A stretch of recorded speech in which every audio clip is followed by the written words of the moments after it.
Pallavi recording studio मछिया मोड़ कंचन इब्राहिमपुर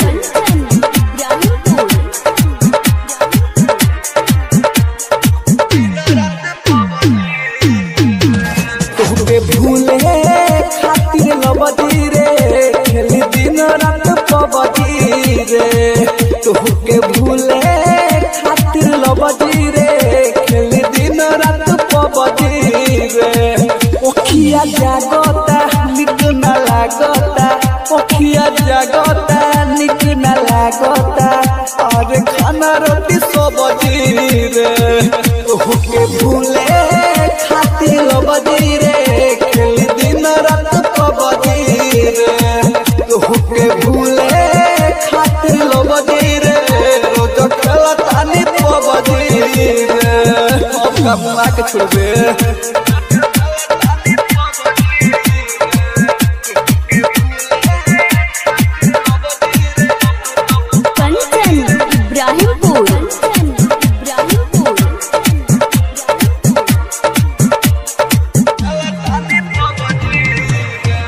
भरवा घरवा छोड़ी रही बहरा रे हो प्यार कोई के धोखा दी होले जखम गहरा रे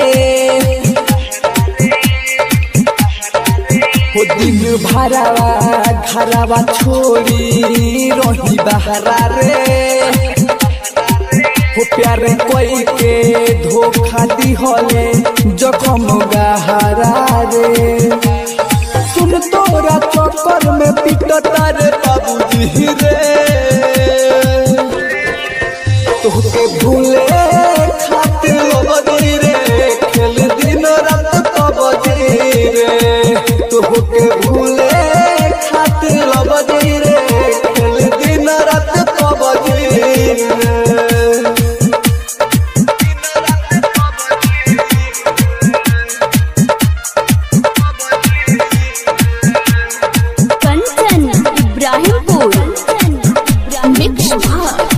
पल्लवी रिकॉर्डिंग स्टूडियो मछिया मोड़